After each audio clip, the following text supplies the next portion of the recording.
Bom dia. Essa é uma ação CREMEGO, Conselho Regional de Medicina de Goiás, uma ação de educação continuada aos médicos goianienses, goianos e brasileiros, uma atividade que tem sido dedicada nos últimos 3 meses à pandemia Covid-19, aí pelo coronavírus. Já temos mais de 20 lives com esse tema.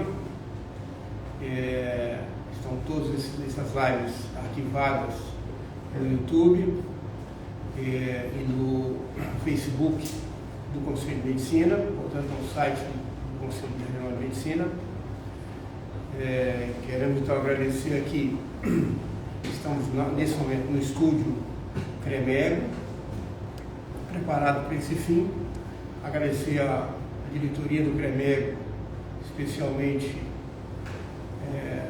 seu presidente, professor Paulo Vence, a estrutura aqui de recursos humanos, aqui representada pelo Regis, para que isso aconteça. Estamos agora, então, no Instituto CREMEGO, recebendo o doutor Ricardo Ariel Zimmermann. Bom dia, doutor Ricardo. Bem-vindo. Bom dia. Prazer falar com o senhor e tê-lo aqui conosco. Prazer é o meu. Estou dizendo, nós estamos no Instituto CREMEGO, preparado para esse fim de educação continuada aos médicos goianos e brasileiros, com essa atividade, então, ligada à pandemia Covid-19. O doutor Ricardo Ariel Zimmermann é o nosso convidado hoje. Ele é médico epidemiologista, ex-presidente da Associação Gaúcha de Profissionais em Controle de Infecção Epidemiológica Hospitalar, tem mestrado e doutorado, e vai nos falar hoje exatamente sobre o tratamento precoce da Covid-19. Doutor Ricardo, na nossa logística, nós temos aí 60 minutos de live, nós temos 5 minutos dedicados à sua fala, à sua apresentação, e nos seus 25 minutos seguintes, a perguntas e respostas. Estão conosco aqui no nosso estúdio CREMEGO, 3 amigos seus, goianos, a doutora Ellen, cardiologista, a doutora Ellen, dermatologista, e o doutor André, oftalmologista. Ao final da sua apresentação, estarão também comunicando com o senhor. Daniel, seja bem-vindo, o CREMEGO agradece a sua presença e fique à vontade. Bom dia. Agora eu ajustei o áudio, não estava ouvindo as primeiras palavras, mas tenho certeza que foram bem carinhosas. Primeiramente, eu gostaria de parabenizar o CREMEGO pela iniciativa, porque é importante para o médico saber que ele pode contar com os conselhos regionais para manter a sua autonomia e exercer a sua profissão da melhor forma possível, pensando sempre no bem-estar e na promoção da saúde de seu paciente. Por questões evidentes, por controvérsias, etc., alguns colegas talvez estejam se sentindo um pouco coagidos a praticar medicina como eles sentem.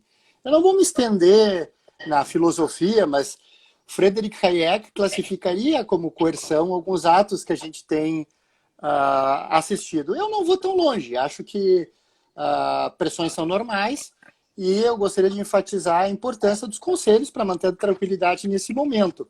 Acho que um bom conselho é como um bom juiz de futebol. Não assume o protagonismo no momento em que o protagonismo é do médico e da sua relação médico-paciente, mas fiscaliza e atua de forma ativa para a preservação, principalmente, da medicina.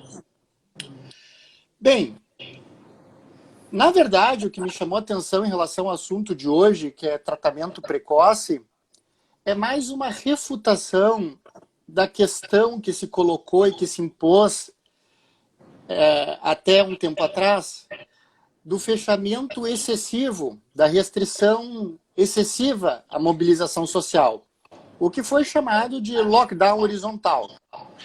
Antes de mais nada, eu gostaria de deixar claro, conforme a resolução da Anvisa, que eu não tenho nenhum potencial conflito de interesse econômico, não tenho ações, não tenho patentes, não recebo dinheiro como speaker de nenhum laboratório envolvido na Covid-19, nem conflitos ideológicos ou políticos. Inclusive, eu fui consultor da Organização Mundial da Saúde médico de referência do Ministério da Saúde para a interpretação do genoma do HIV.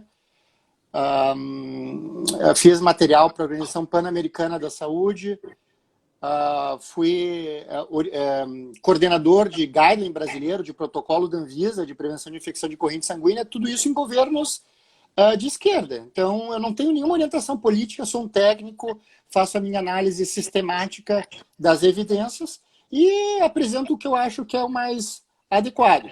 E nessas análises me chamou a atenção logo no início o equívoco, na minha interpretação, com uma estratégia que estava sendo colocada de que a única possibilidade de evitar que nosso modelo entrasse em colapso, com pacientes sendo entubados no Uber, no táxi, com a letalidade explodindo, seria o modelo da restrição social. Ou seja, se a gente não achatasse a curva, a gente teria uma demanda de leitos bem superior à oferta. No modelo original, conduzido na Imperial College, no Report 9, no já famoso Report 9, que até hoje não foi publicado, o Neil Ferguson, o modelador, colocou isso em números.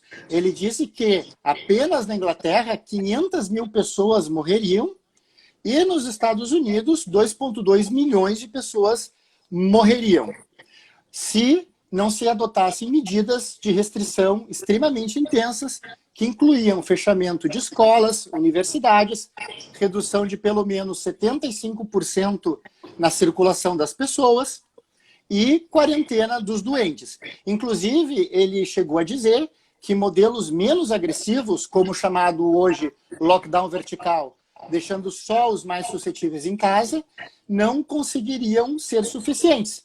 Porque sem nenhum tipo de medida na Inglaterra, haveria uma demanda 30 vezes maior do que a capacidade de leitos de UTI, se nada fosse feito, e se fizesse o lockdown vertical, deixando em casa só os mais suscetíveis, a demanda igual seria ultrapassada em 9 vezes. Isso representou uma mudança de 180 graus na política inglesa, que se encaminhava para um modelo mais parecido com o sueco. E ele se dirigiu a Downing Street para apresentar os resultados, inclusive ele estava com Covid na ocasião, ele deveria ter ficado em casa, não sei se tinha sintomas ou não. E a partir de então, o próprio Neil Ferguson fez uma modelagem para incluir 202 países, fazendo previsões catastróficas para os 202 países.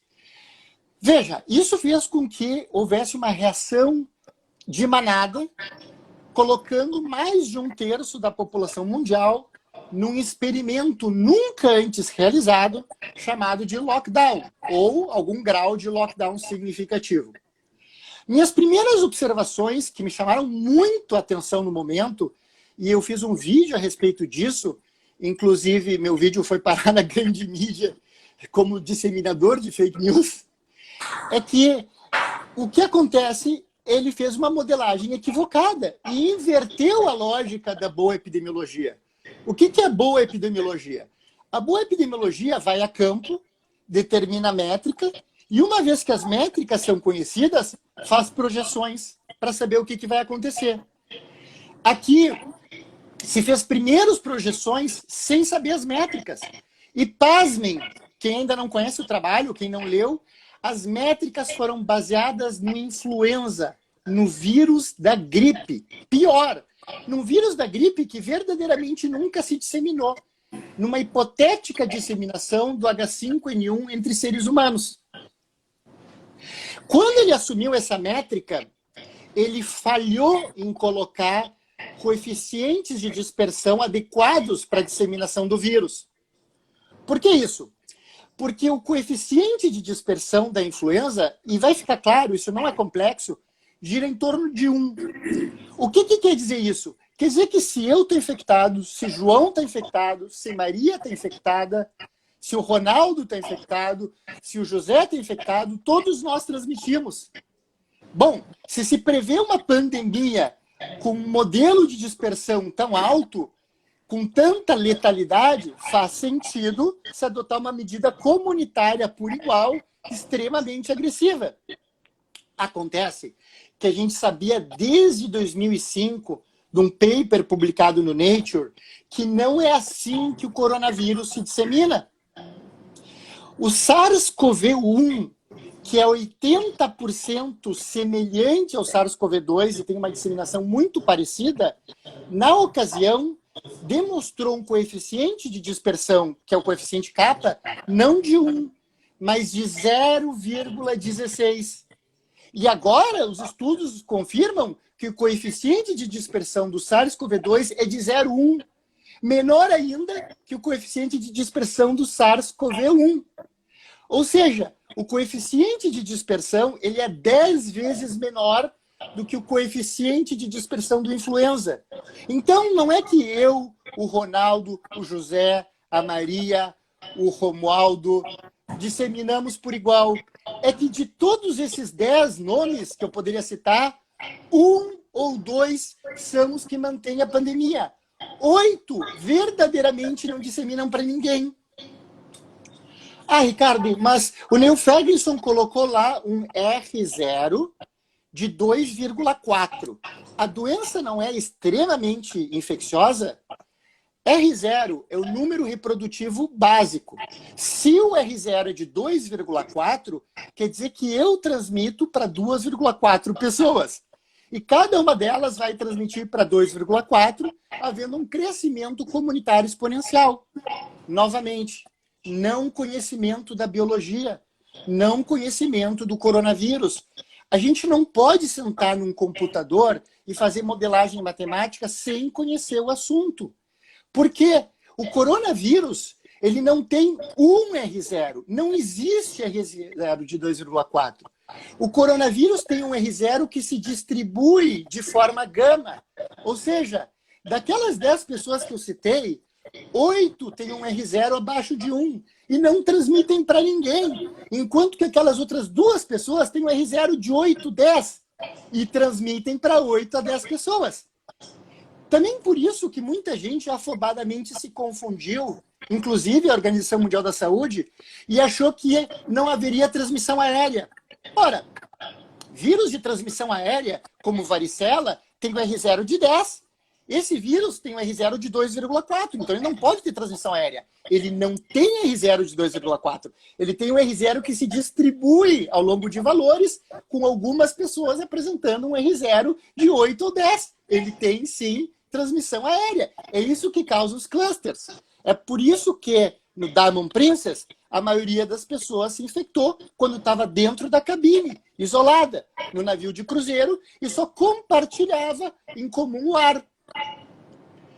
Então, se partiu da modelagem errada, se assumiu que a distribuição seria homogênea.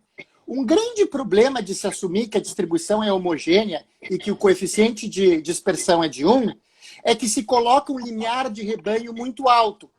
As pessoas diziam, os ingleses estão loucos, os suecos estão loucos. Como é que a gente vai caminhar para imunidade de rebanho se imunidade de rebanho é 1 menos 1 sobre R0? Se R0 é 2,5, isso quer dizer 60% a 70% de infectados. Então a gente só vai achatar a curva com 60% a 70% de pessoas. Que absurdo! Vai morrer milhões de pessoas se não fizer nada. Pessoal, sempre que a transmissão é heterogênea, isso está demonstrado em vários estudos, o limiar de rebanho cai.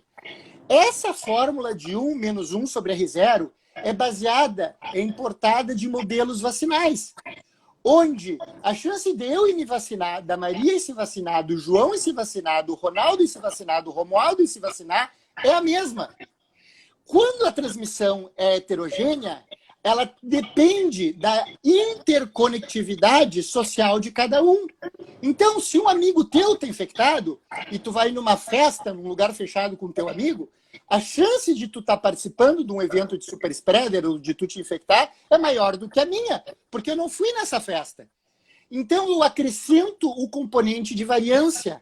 A distribuição da progênie, ela é uma distribuição binomial negativa. Não é uma distribuição geométrica, nem uma distribuição de Poisson convencional. Eu vou poupar vocês da matemática, mas isso coloca o limiar de rebanho para 10%, 20% no máximo. Querem ver? A Suécia, que não fez lockdown, achatou a curva com 7%. Porque é uma população heterogênea. A Espanha fez lockdown, achatou com 5%. No norte do país, o sistema colapsou, algumas cidades do Pará com 25%. Uma população mais pobre, com mais mistura homogênea. Se eu faço lockdown numa favela do Rio de Janeiro, eu acabo com a heterogeneidade, eu transformo aquilo numa distribuição de poação convencional sem variância, eu aumento o limiar de rebanho, eu faço mais mal do que bem. Então, primeira coisa, a gente tem que conhecer o vírus, a gente tem que se posicionar depois de revisões sistemáticas, conhecer a epidemiologia, conhecer a dispersão. Bem, se o modelo de Neil Ferguson tivesse certo, o que foi copiado, isso significaria dizer que o limiar de rebanho ia ser atingido em 60% a 70% dos casos de infecções. Isso quer dizer que 81% da população mundial ia se infectar. O professor Ioannidis, em Stanford, foi a loucura. Fez um editorial dizendo que isso era um absurdo. Não tinha como. E hoje a gente sabe que, além das questões sociais, existem questões genéticas que limitam a disseminação. Um estudo no DCEL mostrou que 40% a 60% das pessoas têm CD4 com reatividade cruzada contra o coronavírus SARS-CoV-2, em virtude, talvez, de exposição ao coronavírus humano. Existem polimorfismos no receptor ACE2 que fazem com que as fechaduras sejam um pouco diferentes e dificultem a infecção viral. Isso é importante. Por que criança se infecta pouco? Porque tem pouco ACE2, tem pouca fechadura para o vírus. Existem polimorfismos do interferon, que já foram demonstrados que causam heterogeneidade para a influenza e para cá também. Mas, se o modelo tivesse certo, 81% das pessoas iam se infectar e, de acordo com o modelo, 1% dessas iriam falecer. Ou seja, não só a dispersão se exagerou, como a letalidade se exagerou muito. Por quê? Ele vem de um país que não testava e, portanto, só os graves se testavam. Na medida em que a testagem foi rolando, que o denominador foi aumentando, que o número de testes foi aumentando, se viu que a letalidade real era bem mais baixa. Gupta, de Oxford, já tinha feito um modelo questionando o Neil Ferguson baseado em suscetibilidade a complicações mais baixas. Quando os estudos sorológicos saíram, se viu que realmente a letalidade era bem mais baixa. E a letalidade real deve ficar em torno de 0,2, 0,3. Bem, mas o que isso tem a ver com tratamento precoce? Lembrem do que eu disse no início. As pessoas diziam: se nada for feito e não tem nada para fazer, vai ter uma explosão de letalidade e colapso. Então, para que isso acontecesse, os cálculos dele deveriam estar certos, já mostrei que não estão, já refutei, e também deveria inexistir outras medidas. E o que eu quero mostrar para vocês é que existem outras medidas.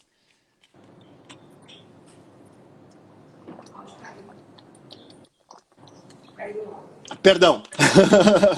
Tomei um pouco de água aqui.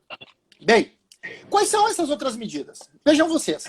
Se a gente tivesse tratamento precoce, que fosse eficaz, a gente conseguiria reduzir o risco da pessoa piorar clinicamente e hospitalizar. Além disso, a gente teria um ganho indireto, porque haveria, em tese, menos transmissão, menos pessoas se infectariam, principalmente contatos intradomiciliares, e aí menos pessoas procurariam a UTI.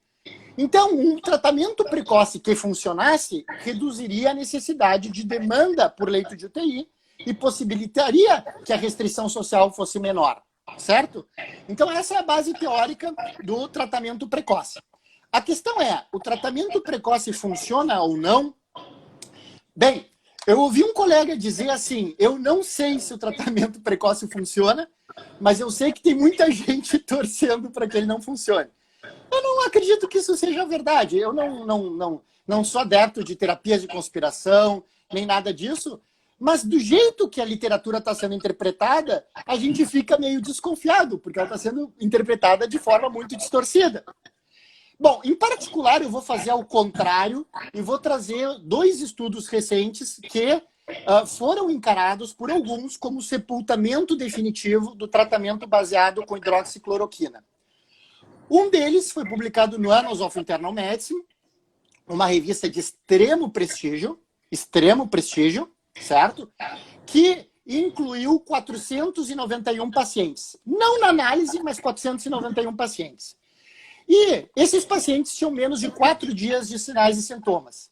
E eles foram randomizados para receberem hidroxicloroquina em monoterapia ou receberem placebo. Foi conduzido em 40 estados dos Estados Unidos e em 3 províncias do Canadá. E, em tese, não teria demonstrado diferença na melhora dos sintomas ao longo de 14 dias. Nem na taxa de hospitalização, nem na taxa de mortalidade. Acabou a hidroxicloroquina. Bom, vamos interpretar de forma menos heurística e um pouco mais atenta. Primeiro, o desenho do estudo é inédito, no sentido em que nenhum médico viu nenhum paciente. É um estudo baseado na internet. Os pacientes ficavam sabendo através de mídia social que estava ocorrendo o estudo, preenchiam um formulário de elegibilidade online. Se ele fosse elegível, ele preenchia um consentimento informado online, dava uma assinatura digital e recebia do correio a medicação. Nenhum médico via ele, em nenhum momento. Segunda questão, o desenho original do estudo, ele tinha como desfecho principal ver hospitalização em UTI ou morte. Eles desistiram. Sabe por que eles desistiram desse desfecho principal? Porque antes da primeira reunião do Data Safety Board, eles viram que eles iam ter que colocar 3.000 pacientes em cada braço para ter poder estatístico, por um motivo muito simples. Ninguém hospitalizava e ninguém morria. Aí a gente olha a demografia dos pacientes, provavelmente gente que sabia mexer na internet, a mediana de idade é 40 anos. Eu me considero um guri aqui, certo? Tenho 42. Os pacientes eram mais jovens que eu, 40 anos, sendo que 68% não tinham nenhuma comorbidade e a maioria eram mulheres, que complicam menos. Ou seja, a população do estudo é fundamental. O estudo responde à questão para aquela população que ele é feito. Se eu pego uma população de gente que vai bem, eu tenho que ter um N enorme para ter diferença estatística.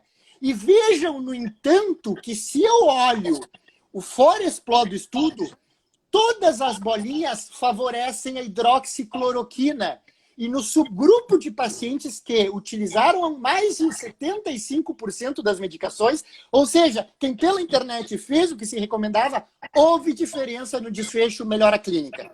É isso que é incrível, o estudo não é negativo.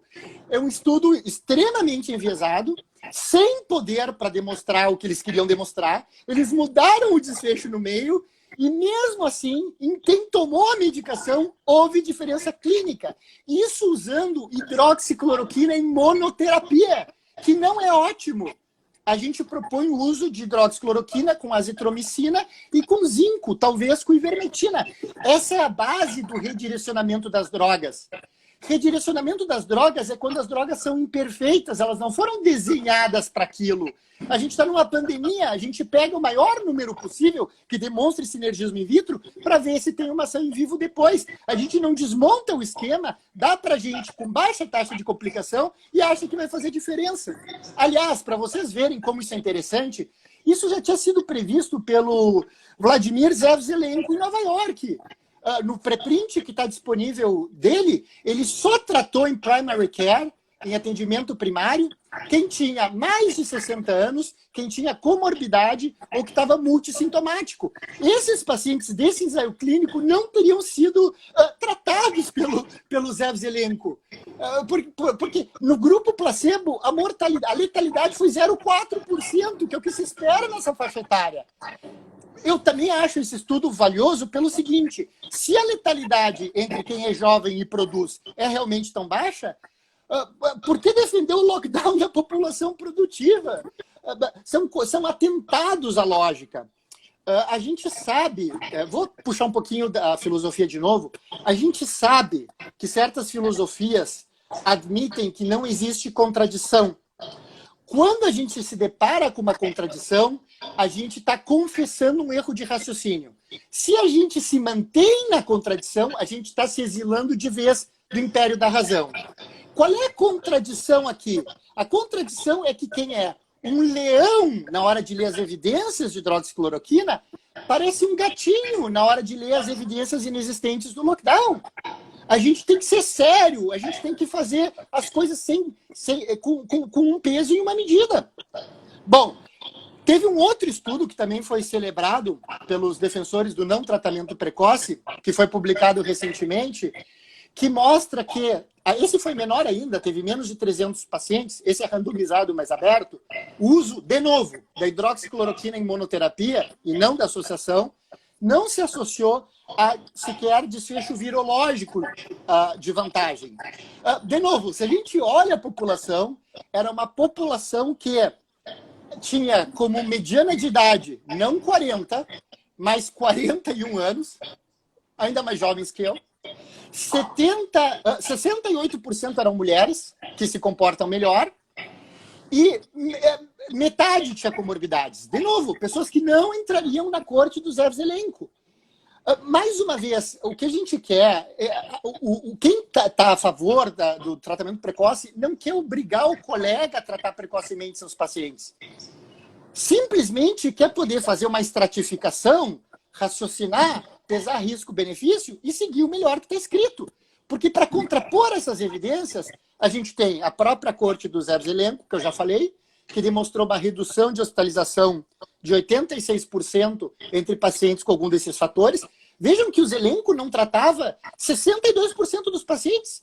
Primum non nocere, primeiramente não causar dano. Chega para ti, não tem nenhum fator de risco, tu pode observar. Embora, talvez, se tu trate um número suficiente, tu tenha um benefício. É o NNT, o benefício absoluto vai ser menor, mas ele pode estar presente. Haja visto a tendência, que eu disse há pouco, no estudo que foi encarado como negativo.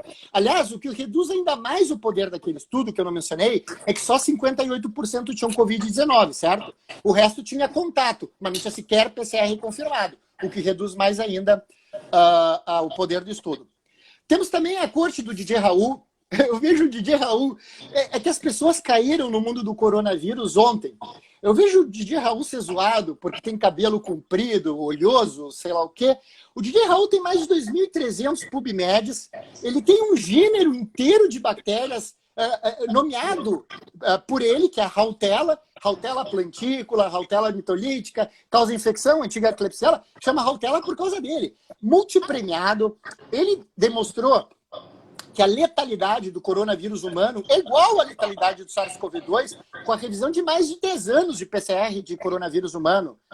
Então, ele tem um centro em Marseille, tem 4 universidades, ele fez mais de 101.000 PCRs numa janela de 2 meses. Ele sequenciou milhares de vírus, isolou, fez mais de 2.065 tomografias, dosou zinco, dosou... Ou seja, se você lê o trabalho dele, não é um tratado de tratamento precoce, é um tratado de coronavírus.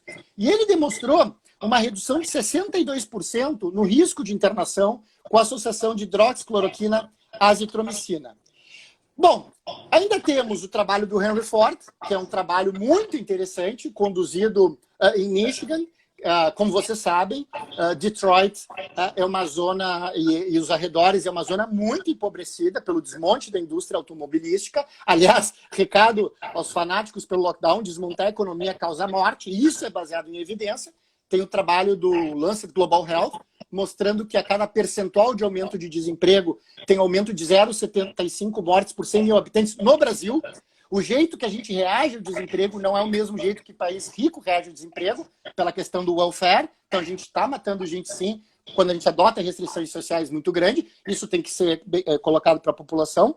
Mas, de qualquer forma, nesse sistema, com mais de 3 mil pacientes, o uso de hidroxicloroquina e azitromicina reduziu em 71% a mortalidade, a letalidade da infecção. Em 71%. Ah, mas é retrospectivo. Sim, é retrospectivo com mais de 3 mil pacientes. E se fez inverse proportional weighting e também se fez propensity score matching, que quem conhece um pouco de bioestatística sabe que são ferramentas que podem anular o viés da não randomização. Então, as pessoas, ao invés de verem estudos como esse, de mais de 3 mil pacientes, ou estudo como o de Nova York, com mais de 6 mil, onde o uso de hidroxicloroquina com azitromicina, principalmente, reduziu em 57% o risco de morte, elas preferem a palavra placebo. mesmo que isso envolva um estudo que nenhum médico viu o paciente, mesmo que isso envolva um estudo com N muito pequeno, mesmo que isso envolva só 50% das pessoas testadas, mesmo que isso só envolva gente bem, que vai bem igual. Então, porque diz placebo é melhor do que um retrospectivo com 6 mil casos ajustado com inverse proportional weighting ou propensity score matching. Isso é o que eu chamo de análise heurística das evidências. Não estou dizendo que seja maldade, mas as pessoas têm que entender que a ciência compreende justamente a revisão sistemática. Então, assim, eu louvo os conselhos regionais, principalmente esses que não querem o protagonismo do momento, mas querem defender a medicina. E deixam o médico com essa liberdade individual, com a autonomia garantida no código de ética, para oferecer para o seu paciente o que ele julgar ser melhor. Eu, pacientes pouco graves, geralmente eu não trato. Mas quando tem um daqueles, eu trato. E o outro, o resto eu discuto. Se a gente for parar para aplicar essa rigidez em toda a medicina, acabou a medicina. A medicina baseada em evidências é escolher a melhor evidência para o momento. Não é ensaio clínico randomizado duplo cego. Esse é um paradigma da McMaster University no Canadá da década de 80. Não tem nada de novo. Estão usando o bom nome dela em vão. Estão distorcendo o que ela disse. Então, também não vou fazer PCR, porque é baseado no estudo do Watson e Crick do DNA de 1953. Não faz sentido nenhum. E isso faz a gente pensar se não tem alguma coisa por trás. Embora, de novo, eu não estou acusando ninguém de nada, só quero minha autonomia para tratar meus pacientes. Muito obrigado pelo espaço. Obrigado, doutor Ricardo Ariel Zimmermann. Vou passar aqui do grupo que solicitou a sua apresentação. E primeiro felicitá-lo pela boa dicção, pela boa didática, pela facilidade de explanação e pela facilidade com que recebe o seu ensinamento e o aprendizado. Vou passar aqui para a doutora Ellen, que vai lhe fazer algumas considerações. Um minuto. A Ellen Brandão. Bom dia, Ricardo. Tudo bem? A gente está de máscara aqui no estúdio porque tem mais gente, né? Teve gente que pediu para tirar, né? Eu acho que atrapalha um pouquinho a voz, mas é o que dá. Então, a gente tem ouvido falar de várias drogas, né? Porque a gente tem que estudar todas, né? E a gente está no meio de uma pandemia aprendendo sobre a doença. Eu gostaria de fazer uma pergunta para vocês, né? Porque, assim, eu tenho lido muitos trabalhos e, às vezes, as pessoas leem só os que lhes agradam, aquilo na que elas acreditam.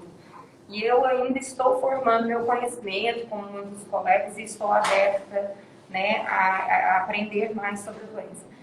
O que a gente tem hoje, uma droga que tem sido aventada, é o Remdesivir, né, que é uma medicação da Roche-Gilead, né? E o que a gente tem hoje de evidência científica em relação a ela, né, quando a gente compara com a hidroxicloroquina, o que a gente já sabe sobre essa nova droga também, esse novo antiviral? Bem, em primeiro lugar, tem que deixar claro que Remdesivir não é uma droga nova, é uma droga reposicionada, assim como a cloroquina.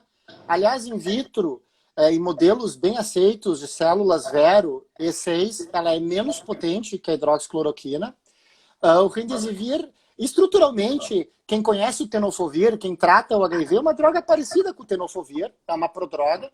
Ela é de administração endovenosa, e isso já é um big no para terapia precoce. Porque a gente não tem centros infusionais no Brasil. Recém a PIC foi introduzida no Brasil, e eu sei porque eu sou o coordenador do Guideline da Anvisa de prevenção de infecção de corrente sanguínea. Então eu fico imaginando a dificuldade logística para administrar precocemente uma medicação endovenosa, que ainda por cima é extremamente tóxica. Então, é claro que o Remdesivir, se a gente pegar uma população que tem o risco de 0,4% de letalidade, eu não usaria. Talvez numa pessoa de risco muito grande eu pudesse usar, não tenho nada contra a droga. O problema é que ela é muito tóxica, o custo é altíssimo, a logística é complexa, ela não tem nada de novo e, infelizmente, a gente gostaria que a indústria farmacêutica fosse realmente inovadora. É uma indústria de mais de 400 bi, mas a maior parte do dinheiro vai para marketing e distribuição e não vai para pesquisa e desenvolvimento. Então, tem muito reposicionamento e muita me too drug, que a gente chama, que são drogas parecidas. Por exemplo, tenofovir, disoproxil fumarato, tenofovir, alafenamida, remdesivir. São drogas muito parecidas entre si, que de fato de novidade não tem nada. Remdesivir fracassou no ebola, fracassou num trial da New England, da China, e teve que se fazer um estudo muito grande para achar algum benefício na métrica tempo para resolução de sintomas, que é uma métrica, de novo, importada para a influenza. Em relação também, a gente tem visto muitos colegas usando o Tamiflu, né, o oseltamivir. Eu tenho visto muitas prescrições, né? Eu acho interessante também fazer o comentário sobre essa medicação em relação ao Covid. O que a gente tem hoje de evidências dela, né? Isso mostra como as pessoas... como se distorceu a medicina baseada em evidências. Porque se prefere usar uma droga que tem mais estudo para outra infecção do que se usar uma droga que tem menos estudo para esta infecção. Ou seja, eu estou seguindo a medicina baseada em evidências. Eu não estou tratando o paciente. Gente, no início até havia uma dúvida, mas o SARS-CoV-2 não tem neuraminidase. Ponto final. O vírus que está circulando hoje é o SARS-CoV-2. Claro que também posso adicionar o oseltamivir para cobrir influenza e não vacinados, principalmente, mas é uma adição. Senão, eu estou cometendo um suicídio bayesiano. Chega um paciente de um cluster de coronavírus, com quadro de coronavírus. É jovem. Jovens têm 4 vezes mais anosmia e disgnesia do que idosos. Isso é importante em jovens. Aliás, o Pedro Halal queria parabenizar o grupo de Pelotas, que está fazendo epidemiologia de campo, de verdade, o grupo de Lajeado também, me confirmou que esse é um sinal bem comum em jovens. Alteração no olfato, alteração no Brasil. Então, chega um paciente assim, eu dou oseltamivir? A última consideração dos meus colegas, né? O que a gente deveria, eu acho que a gente já tem evidências, né? É a minha conclusão pessoal, né? Para poder, sim, realizar o tratamento precoce nessa associação de drogas. Eu acho que a população deveria estar sendo orientada hoje, né? Isso é minha conclusão, de acordo com o que eu estou estudando, né? Em relação a procurar mais precocemente, né? Porque começou com aquela orientação de fique em casa. E hoje a gente sabe, pelos trabalhos que a gente tem lido, pelas evidências que a gente tem estudado, a gente tem, né, visto aí que o tratamento deve ser precoce, né? Tem os dias, inclusive a gente já chegou até no Golden Day, né? Eu conversando com o pessoal da Prevent, do Pedro Batista, de quem eu até me tornei amiga, né? Eles chegaram no Golden Day do 3º, 4º dia no máximo de sintomas, né? Eles estão com 14 mil pacientes tratados, com 150 tratamentos dia, eles têm feito um trabalho muito legal lá, né? E aí o que a gente deveria estar hoje atentando? Quais são os pacientes, porque a gente não teria que estar tratando todo mundo, quais são os pacientes que vão evoluir para isso? Exatamente. Eu vou deixar aqui os colegas estarem falando, tá? Se você quiser fazer alguma consideração sobre isso. Não, eu acho que sim, é uma decisão individual. A maioria, digamos assim, o benefício absoluto de tratar um jovem sem comorbidade é menor. Isso não quer dizer que eu não vou ter esse benefício e eu não vou enxergar esse benefício pelo seguinte: existem fatores que não são medidos. Por exemplo, polimorfismo no IFITM3. Complexo isso. Esse é um gene que determina a suscetibilidade à infecção por COVID-2, porque ele é um efetor do interferon. Por que no estudo da carga viral não teve queda da carga viral em pacientes jovens? Porque, a princípio, pacientes jovens e sem comorbidades produzem bastante interferon no início. E esse vírus aí, ele não tem a ORF3b, ele não tem a ORF6 funcional, como tem o SARS-CoV-1. Então, ele é extremamente suscetível ao interferon, diferente do SARS-CoV-1. SARS-CoV-1, tu colocava interferon na cultura, não morria um vírus. Por isso que a pessoa chegava já na segunda fase com pneumonia grave, e a letalidade era 10%, porque a carga viral não caía pelo interferon tipo 1. Então, quando se desenvolvia a resposta imunoadaptativa, era uma tormenta citocínica. Aqui existe um subgrupo que reduz bastante graças ao interferon. É óbvio que se eu for medir a carga viral nesse subgrupo, eu não vou ver queda.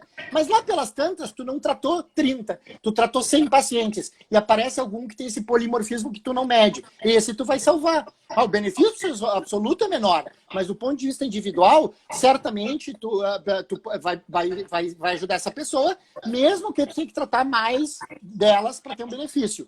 Outra coisa, quando a gente propõe esse tipo de tratamento mais maciço, é se dar conta da toxicidade do fármaco. O remdesivir não faz sentido nenhum, porque é muito tóxico. Mas a cloroquina, eu estou para te dizer hoje que a hidroxicloroquina, que é a cardiotoxicidade, é quase mítica. É quase mítica. Associa com a azitromicina, aumenta o QTc em 4, 7 milissegundos. Deixa a Ellen falar sobre isso, né? Vamos deixar a Ellen, que é a nossa colega que é epidemiologista, falar sobre isso. Eu uso a medicação há 15 anos, eu não tenho problema nenhum com ela. Deixa eu deixar aqui.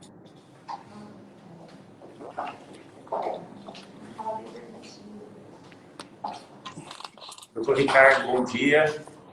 Bom dia. Sou o doutor André, sou professor de residência médica e médico militar, major da PM aqui de Goiás, há mais de 15 anos. Eu vou fazer uma pergunta prática.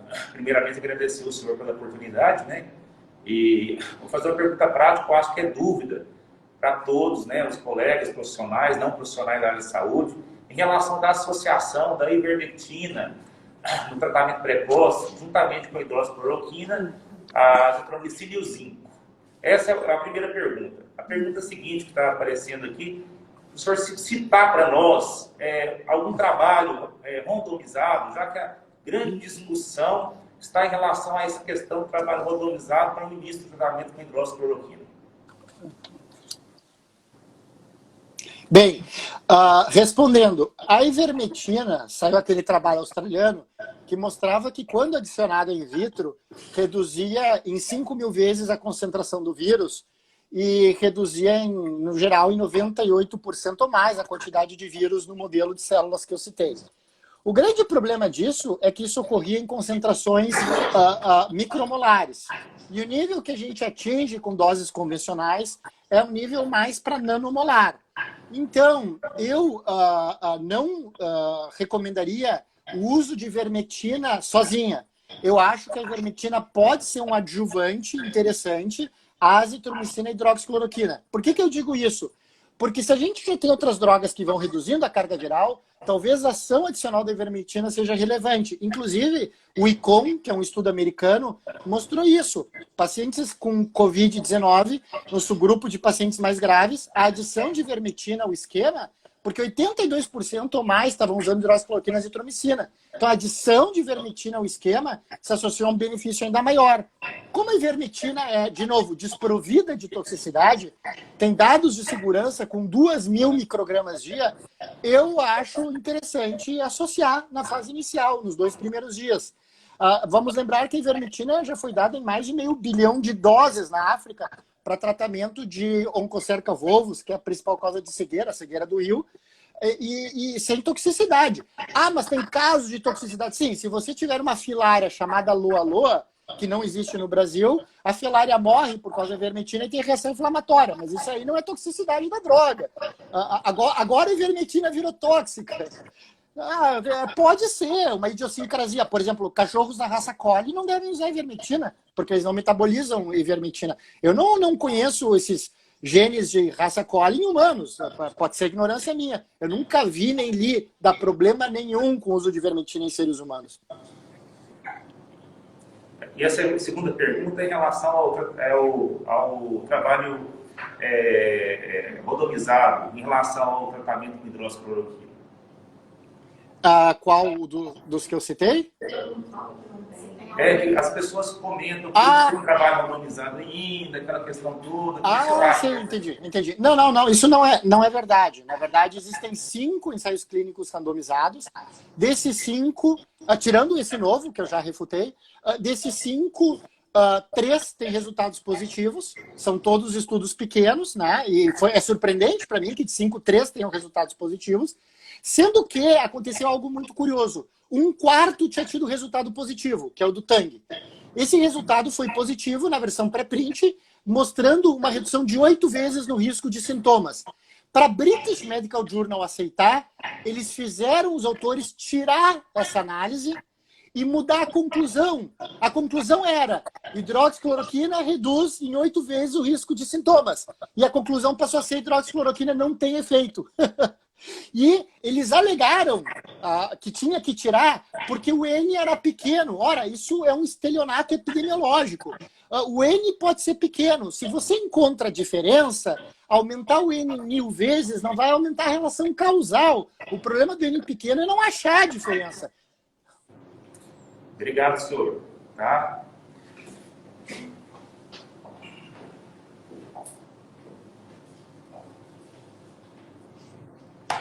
Bom dia, Ricardo. Bom Ellen dia. Guimarães.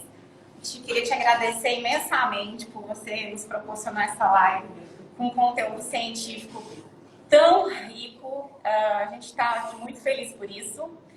Queria de novo reforçar o uso que nós estamos usando máscara no ambiente, que a gente está recebendo vários questionamentos sobre isso, porque nós estamos num ambiente fechado em 5 pessoas. E como o Ricardo já comentou, a gente sabe que tem transmissão aérea, não é mesmo, Ricardo?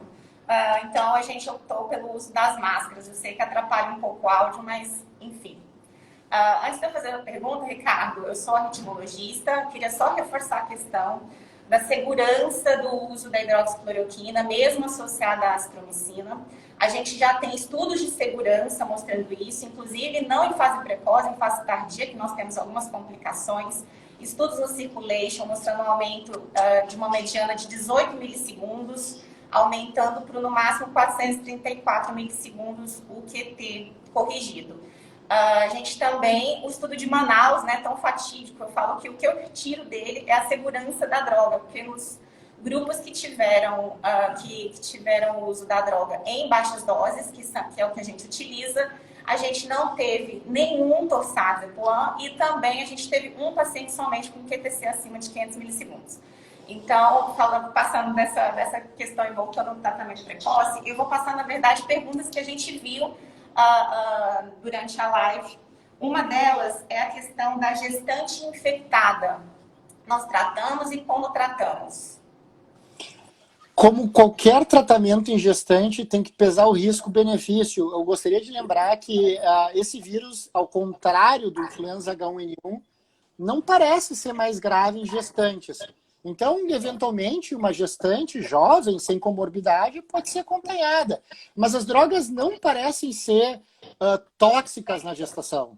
Então, acho que tem que se pesar risco-benefício. Mais uma questão que só justifica a importância da autonomia do médico, porque é o médico que vai ser o responsável pelos efeitos colaterais e é o médico que vai ser, juntamente do paciente, responsável pelo sucesso, eventual sucesso do tratamento. Então, esse tipo de situação, como a gestação, só reforça a importância da gente ter autonomia. Inclusive, eu vi aqui um comentário dizendo que autonomia não é cheque em branco. Não é cheque em branco, é cheque cruzado. Ou seja, é nominal. A autonomia é tua, a responsabilidade é tua. E depois o conselho vai te julgar, denunciar no conselho, todo mundo denuncia, mas o conselho tem a isenção de julgar, abrir sindicância e ver se houve infração ética. O que o conselho, felizmente, deixou claro já, o Conselho Federal deixou claro, é que numa situação como a pandemia, não existem certezas. Quem é que tem certeza de alguma coisa? Amanhã pode sair algum estudo e nos contradizer. Eu acho que não vai sair, porque dos 17 ensaios clínicos randomizados que estão em andamento, a mediana de atraso para início de tratamento é de 7,2 dias. Os japoneses já mostraram que se a mediana de atraso fosse de somente 4 dias, já teria que ter um N de 3 mil pacientes no grupo se a droga tivesse uma capacidade de redução de 99% na carga viral. Esse impacto do atraso no desenho de estudo clínico, eles têm um artigo maravilhoso dizendo repensando os ensaios clínicos em infecções virais. Porque o que a gente fez aqui do ponto de vista científico foi tentar adaptar a biologia do vírus à logística de nossos estudos. Não dá, é impossível. A gente tem que adaptar a logística dos nossos estudos à biologia do vírus. Isso não é só tratamento precoce. A gente tem que tratar precoce e ter certeza que o paciente é um paciente, não pela internet, médico de pranchetinha, é um ensaio clínico mesmo, evitar esses dados de Big Data, etc. E, enfim, e tentar ir pela melhor evidência disponível. Obrigada. A outra pergunta está falando sobre relação em pacientes sintomáticos e assintomáticos. Tratar assintomáticos, Ricardo? Se o paciente não tiver fator de risco, eu não trataria um paciente assintomático. Agora, fez o diagnóstico, é um paciente hipertenso, diabético, obeso, a chance dele continuar assintomático, a gente sabe que é baixa. Porque só 20% são verdadeiramente assintomáticos. Então, esse tem uma alta chance de se tornar assintomático nos próximos dias, e uma vez que se torne, uma alta chance de complicar. Então, os assintomáticos com múltiplas comorbidades, eu trataria. Os assintomáticos sem comorbidades, eu só observaria. Ok, concordo. Concordo. E, na verdade, é uma pergunta que não é sobre o tratamento precoce, mas como você comentou bastante, né, sobre as medidas que nós poderíamos ter feito. As escolas e as crianças, eu queria que você falasse um pouquinho sobre isso. Aí beira já a crueldade. É chato falar isso, mas... pessoal, não precisava ter fechado escolas. Engenheiro de obra pronta. Não, eu coloquei isso precocemente num dos meus vídeos. A gente já podia saber, desde o início, que fechamento de escola seria inútil. Por quê? O fechamento de escolas foi baseado em modelo de influenza. Na influenza, a criança fica bem doente e na influenza, com frequência, a criança é o vetor para transmissão dentro de casa, para passar para adultos suscetíveis. A gente optou em se basear num vírus que não tem nada a ver com esse. Se a gente tivesse olhado para a experiência com SARS-CoV-1, fechamento de escolas em Taiwan, em Pequim, em Singapura, em Hong Kong, não reduziram um único caso de SARS-CoV-1. Por quê? Porque o coronavírus não gosta de criança. O receptor que o vírus usava, o ACE2, é o mesmo que esse vírus usa. Está expresso em menor quantidade em criança. A criança ou se infecta muito pouco, ou ela tem poucos sintomas, ou transmite muito pouco. Agora os estudos se escancararam isso já. A criança raramente é o caso índice num cluster familiar. Na Austrália, em New South Wales, mais de 700 crianças que continuaram no colégio não transmitiram para um membro sequer do staff adulto. A mesma coisa na experiência da França, naquela criança que saiu de férias para os Alpes franceses. Reaberturas de colégio já ocorreram na Alemanha, França, Irlanda, com extremo sucesso. O principal indicador da riqueza de uma população é seu grau de educação. A gente está condenando a geração futura por nada. Escolas têm que abrir ontem. Pior, tem modelos que mostram que fechar escolas gera absenteísmo. Em um modelo americano, isso reduziu 3% o PIB em 8 semanas de fechamento. No inglês, 1% em 12 semanas. Em um outro estudo americano, quando o absenteísmo era de profissionais da área da saúde, e 30% dos profissionais da área da saúde têm crianças dependentes, a mortalidade entre os pacientes começa a aumentar a partir de 15% de absenteísmo. É um erro total. Não se parou para ler, não se reavaliou, não se quis ir atrás. Tem que abrir ontem as escolas. Concordo também, depois de ler alguns estudos, inclusive o último estudo irlandês, né, que fala bem sobre isso. Tem amigos que moram na Holanda que já reabriram a escola há mais de um mês, sem aumento nenhum de taxa de infecção. A nossa live está quase partindo para o fim, então eu vou fazer uma ultimíssima pergunta que saiu nas perguntas da live, sobre o que a gente vê às vezes, né, o uso de corticoide, o pessoal usando corticoide na fase 1. Eu acho um erro fisiopatológico. A gente não sabe se isso causa mais mal do que bem, mas certamente não faz sentido do ponto de vista fisiopatológico. Eu deixaria o corticoide. Aí sim, a gente já tem boas evidências. Deixar o corticoide para fases tromboinflamatórias, onde eles podem salvar vidas. Exceções possíveis são 2 corticoides, a ciclesonida e a mometasona, que tem uma ação antiviral direta mediada pela ação sobre a proteína NSP15. Mas isso é muito inicial, não tem nenhum dado, nem eu recomendo que se faça. Mas tirando essa ação da droga per se como antiviral, eu deixaria os corticosteroides para as fases tromboinflamatórias. Por isso que é importante se consultar com o médico para fazer os exames também, para ver se está sob risco de precisar do corticóide. E lembrem que aquele conselho que se deu, só saia de casa quando estiver com falta de ar, é o pior conselho que poderia ter se dado. A falta de ar é muitas vezes tardia. Os americanos estão chamando de happy hypoxemia, porque a pessoa está feliz, está bem e já está hipoxêmica. Então, tem que procurar o médico nos primeiros sintomas, não nos sintomas que já se associam a uma impossibilidade de redirecionamento do desfecho. Muitíssimo obrigada. Eu vou passar aqui para o Dr. Valdemar agora, para ele finalizar a live. Obrigada.